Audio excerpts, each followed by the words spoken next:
طب ما زيزو موجود في الزمالك وكنا بنتغلب من الاهلي وبتضيع مننا البطولات وتطلع الخامس والسادس في الدوري وزيزو موجود. هو زيزو جاب كام دوري للزمالك؟ هي مش دي القضيه. القضيه في الشغل اللي ما كانش مباشر، في الشغل اللي ما كانش واضح، في الطرق الملتويه. يا جماعه خدوا الزمالك كله، خدوه بحسين لبيب حتى. بص يا عمرو، انت وكل الزملكاويه هنتكلم كلمتين بجد شويه.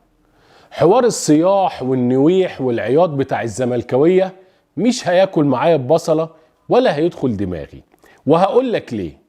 احنا لسه من كام سنه ورا موضوع عبد الله السعيد، الافراح قامت وصفقه القرن، وخدنا اقوى صفقه من الاهلي، وخدنا احسن لاعب في الاهلي، والقلب النابض ومش عارف ايه، وقامت الافراح.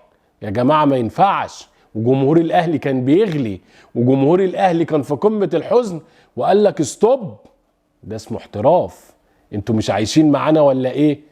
نفس الامر حصل في موضوع رمضان صبحي، وهو عنده 8 سنين في النادي الاهلي، ولما فشل في انجلترا الاهلي جابه ورجعه ووقفه على رجليه ووداه منتخب مصر، وفي الاخر راح لبيراميدز. برضه جمهور الزمالك اقام الافراح واقام الليالي الملاح، لان بيراميدز ملوش جمهور. يا جماعه احترموا مشاعر جمهور الاهلي. زعلانين على اللاعب، زعلانين على ابن النادي، ما ينفعش. دي خيانه. خيانه يا عم ايه؟ انتوا بتكبروا الموضوع ليه؟ هو كل لاعب يمشي من الاهلي تقولوا خيانه وقصه وحدوته؟ احنا في عصر الاحتراف.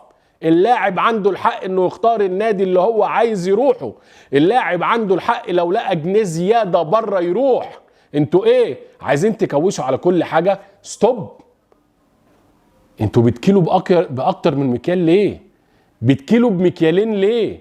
هو الموضوع خيانه ولا احتراف؟ ولا هو على حسب المزاج؟ ساعة عبد الله السعيد وساعة رمضان صبحي احتراف. ايه زعلانين ليه؟ اللي يدفع اكتر، اللاعب النادي اللي هو يختاره وعايز يروحه. انتوا ايه؟ هتكتفوا اللعيبه؟ انتوا هتاخدوا اللعيبه بالعافيه؟ ما تسيبوا كل لاعب يختار. تمام، يعني هو ده المبدأ؟ خلاص اوكي ماشي. الاهلي راح خد امام كهربا الاول، قعدتوا تعيطوا. يا جماعه ما اسمه احتراف، انتوا اللي قلتوا، انتوا اللي بدأتوا. الاهلي يروح ياخد امام عاشور، برضو العياط والصياح والكلام. يا جماعه ما هو اسمه احتراف، انتوا اللي قلتوا. الاهلي راح ياخد بن قلبي، نفس القصه حصلت. واخيرا زيزو، المحزنه شغاله والندب شغال واللطم شغال والسويت شغال.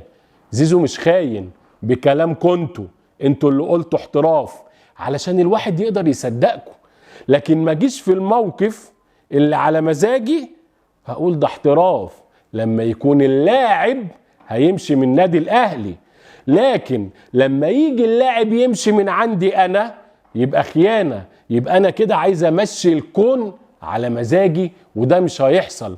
كده انا عايز اكيل باكتر من مكيال على حسب مصلحتي. انا كده عايز يكون ليا وشين، وش بظهر فيه. يا جماعه اتركوا اللاعب يذهب اينما يشاء، اتركوا اللاعب يشوف مصلحته.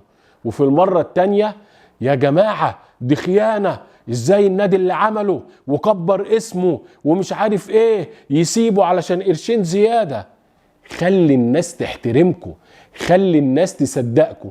انا بالنسبه لي خلاص من ساعه رمضان صبحي وعبد الله السعيد الموضوع عندي بقى احتراف، وما بقاش يفرق ولا لاعب معايا في الاهلي. انا اللي بقى يفرق معايا الاهلي وبس. بمعنى الشناوي مشي بكره، معلول مشي بكره، امام عاشور مشي، بن شرقي، وسام، اي لاعب يمشي ما بقاش يفرق معايا. اللي بقى يفرق معايا بس النادي الاهلي، الكيان وبس.